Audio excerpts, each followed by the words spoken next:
How do you train now? Personally. I would call myself like a bad bitch. I'm joking.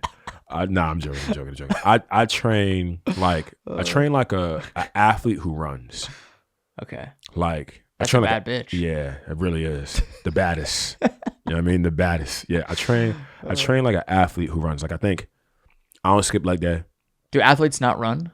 I think there's this whole thing about like, well, good storytelling, right? The hybrid athlete. Like, Oh yeah. Fuck is that? I hate that It's shit. the dumbest shit ever. But I literally hate it. Yeah, when I say athlete who runs, is that I think I know, like I'm running 5 marathons this year. Yeah. And it's my first year being healthy since like my last marathon, which was in 2018, 2019. So like, it's been a while. 6 years? Yeah. 5, 6 years? Been a minute.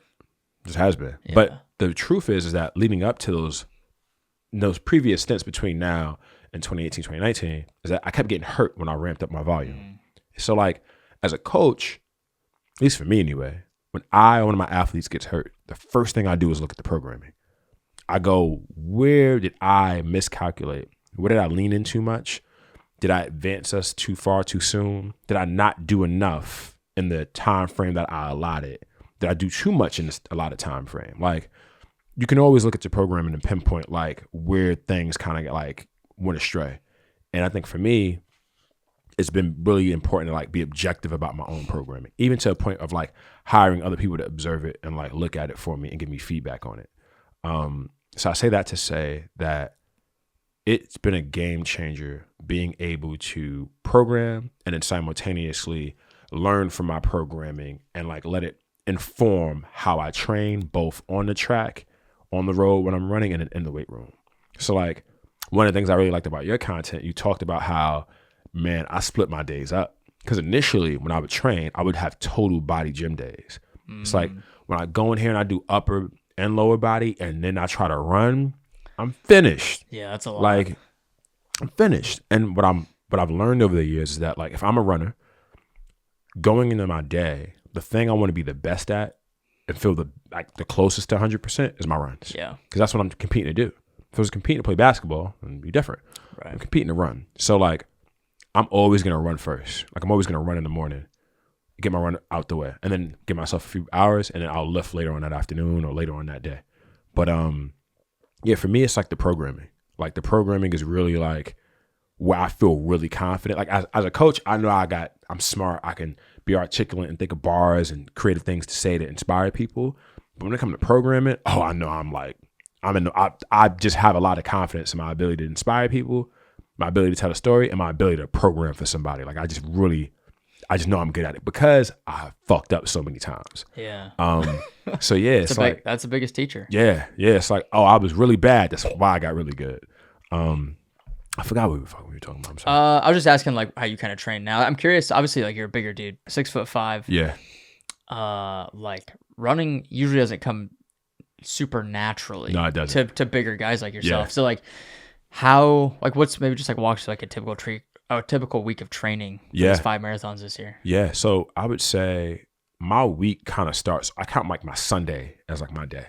So I got my long run in. I'm probably for my next marathon, I'll move to like a Saturday long run situation. But this past training cycle, Sunday was my long run. Monday was like an off day. Like Monday, like, I do like some light. When I say light recovery, I mean like yoga. I do some like prehab prep work. Like I work a lot on my hip capsule, like internal and external rotation. Just because I used to have a lot of like calf problems. Like I used to get a bunch of strains. And initially it was like, just like strengthen your posterior chain, like your hamstrings, your glutes, whatever, or your calves, obviously. But then I started doing more research, and what I've seen is that like you can get a lot of calf strains if you are not able to have good internal rotation of like your femur. So it's like, and I leaned into it. Cool. Ankle mobility is a big thing for me. Like I'm 6'5", so like traditionally speaking, anthropometrically gifted people. What does that mean? Tall people. Okay. Anthropometrics is like the study that has to do with like the size or like length of your bones. Oh, okay. So like anthropometrically, I think it is, or promethically. I don't know. Anthropometrics has to do with like the size of your bones, length of your joints, and your bones. So like tall guy, traditionally speaking, like certain joints are more limited than others. So like traditionally tall people don't have great ankle mobility. So if I don't have great ankle mobility, but I'm a runner and dorsiflexion is like important, but so is big toe mobility, I'm going to make sure my big toe and my ankles are like solid. What kind of stuff do you do for ankle mobility? Typical like resistant band, like dorsiflexion holds, plantar flexion holds, rotations. I do a lot of, you take the band and you put it at like that connection of like your lower ankle and you just like shift your knee forward. I do that a lot. But yeah, and then I'll sit on my big toes. Like I'll get into like a kneeling position and just like squat my butt to my heels with my toes underneath me and just sit there for like 90 seconds. And I'll do that like for as long as I need to do it. Maybe it feels uncomfortable after a while, but it helps with big toe mobility. And when you can, it's proven that like having good toe mobility or big toe mobility allows you to get more flexion and push off in your foot strike. Really? Yeah. So as your foot is like leaving the ground, this moment, like if you lack range of motion in this toe, you want to be as close to 90 degrees as possible. If you lack more range of motion in this toe, you're kind of just not pushing off your toe in an optimal way. Interesting. I don't ever hear people talk about that. I mean, it's common. It's known. Like, it's like a thing. Like, people understand that, like, there's certain joints that you want them to be mobile, and you want to hit certain joint angles because they optimize, like, posture, if that makes sense. Right. But, again, it's like, I don't necessarily need to be perfect. I just want to be close to it as possible. So if I can get some more range of motion in my ankle, some more range of motion in my toe, if I know how to run with a more neutral pelvis than like being super like anterior tilted, then like, I'd probably be better off in terms of like injury prevention. Have you read The Science of Running by Steve Magnus? Yeah. Okay. I was going to say that book sounds like it's right up your alley. Yeah. It's kind of a textbook-ish. It is. It's dense. It's dry. It is. It's like, what the fuck, bro? But I feel like in general, I don't care too much about people who say like, oh, you got to be like an efficient runner. Running 26.2 miles for however long, you're not always going to be efficient, bro. Yeah. But I think the idea is to be like as efficient as possible. Be efficient enough. Like my job as a coach and even as a runner, bro, I'm not trying to be perfect. Like I'm never going to be the ideal body type for anything. But my focus is to get as close to being optimal, so I'm not fucking myself up for 26.2 miles. Yeah. You know? Yeah. It's crazy. So what's the rest of your week look like? So that's Monday. Tuesday, I'm getting after it. Like I'm waking up in the morning, that's when I do my speed days. So like I usually do a track workout. It's always threshold work. I don't do, like, how some people like, I don't know how everyone runs hard every day. I run hard 2 days a week. That's more than enough. Yeah. Like 2 days a week. And I'll be honest with you, some weeks it might be one. Like in a down week, like it's one.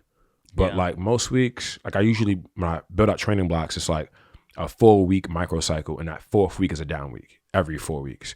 So that 4th week, I'm taking my foot off the gas. But I usually do a track workout.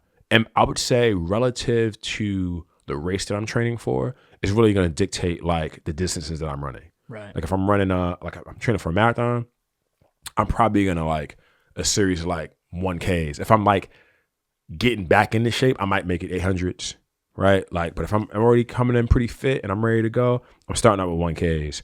Probably going to go get up to, I might even do some 5K intervals at times. But like that's like ideal. Like I'm, clicking at like a sub 7 minute pace at that point. But for the most part, I would say like somewhere in that range on a track day. And usually the way I like to think about my track workouts, one of the things I like to program into them is like technique under duress. So like, let's say I'm running, I love to do 300s instead of 400s because the straightaways allow you to like have like optimal technique instead of running a curve. So I'll run a 300 with a 100 recovery, but I won't take like that extremely long rest period. And it's because I want to practice running those straightaways with good technique and then kind of like know what it's like to focus on my technique when I'm fucking fatigued. Like how do I feel, right? How optimal, how efficient am I in terms of like my technique when I'm under duress? I only do that probably like in terms of that like approach in terms of like technique under duress. Probably I only do it probably like in the first two first two training blocks of my 16-week cycle, and I probably do it like once or twice. Okay. But track workout, that's just an example of one. My next day is like a zone 2 like active recovery day, probably 45 minutes to an hour on feet. That next day is another tempo run, so like less aggressive, but I'm also lifting on those days. So like my high days are my high days, so like I'm lifting and I'm running with some level of effort. Yeah. My low days, I'm just chilling. Like I might do some prehab movement, mobility or whatever, and I'm just gonna run and get like a nice little minimum 45 minutes. Like if I run for less than 45 minutes, I promise you it was like, I don't know what I was doing, but I was. I probably doesn't feel like enough if you do less than that. I feel like if I'm running for less than 45 minutes, either something's wrong, I'm warming up for something else, I ran somewhere to meet up with somebody, or I'm running with somebody who's like, we just hanging out. Like typically for me, like 45 minutes is like the minimum. What do your leg days look like? Oh, I get busy. I could show you. Like I got some shit on here, bro. Yeah. I would say it depends. Because like on my posterior days, like when I'm RDLs, when I'm calf raises, when I'm glute bridges, even like rear foot elevated and I'm doing like an iso hold at the bottom and exploding up, but like my foot is directly underneath my knee, so I'm trying to light up my hamstrings. I feel like those days, I feel like shit afterwards.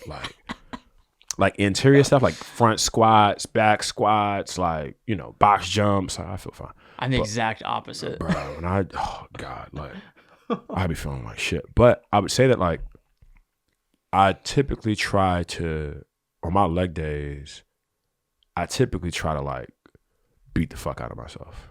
Like I put myself in the dirt. Like I'm not gonna lie. But I think I do that in the first two like training blocks. So like, first 8 weeks roughly. Yeah, first 8 weeks I'm running and I'm like, fuck, I'm tight. But I always run the day, like before I lift. So typically, I get a good workout and I usually have a gap in there. Like I usually don't go right from a run directly to the gym and lift. Like I usually will run, like I have like a pre-run meal, something light, and then I'll run, come back. I won't even shower and change. I just like change my clothes or whatever, grab some food, recover, and then go back out and like get a lift in. And usually my run happens between like 7:30 and like 10 a.m. and my lift to happen around like 1. Okay. 1:30. Yeah. And then what's the rest of the week look like? So that was Thursdays? You do the tempo? Thursdays, yep. So Friday's another so Friday, give or take, depending on if my long run is Sunday, Friday I'm taking off. Okay. If my long run is Saturday, Friday I'm moving around again and I'll just take Sunday off. Okay. So it depends.